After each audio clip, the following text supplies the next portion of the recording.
This is just too cool not to share.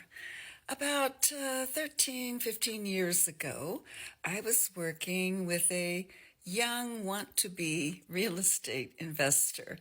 And we looked at several properties out of my area because he could not afford anything in the area that I normally work in. And it was when the market was just beginning to recover from the fiasco of 2008 when the market basically crashed. And I was not that busy at that time when he happened to call me. And so he said, I know it's probably out of your area, blah, blah, blah. And I said, you know what, I'm looking at my calendar for tomorrow and we have nothing scheduled for the entire day. So why don't we go look at a few properties?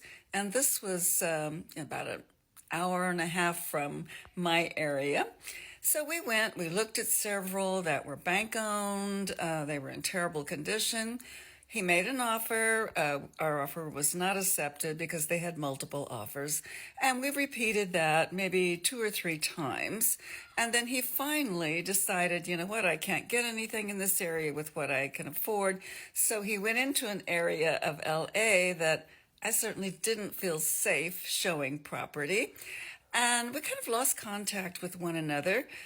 And yesterday, out of the blue, he called me and said, you probably don't remember me, gave his name. And I said, oh, yes, I do. And so we reminisced for a minute or two. And he said, you know, I feel like I owe you. You helped me get started. You educated me about income properties. And he said, I want you to know that I now own 40 units. I'm like, oh my gosh, that's wonderful. And then he said, and I've always felt somewhat indebted to you for helping me get that start. And I want to repay the favor by offering you a referral. One of my friends is going to be moving to the area, la-di-da-di-da, and they're going to be looking for a property around $2 million. Now, when I invested all that time in him, I did it because... So anyway, my glasses fell off my head, so I had to stop. So whenever you're working with someone, always do your best. He was buying at the very low end of the market, and I treated him as if he were a multi-million-dollar buyer, as I do any person that I'm working with.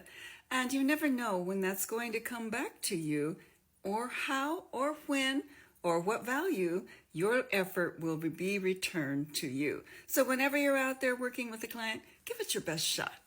They deserve it, and it may end up helping you in the end at some time in the future.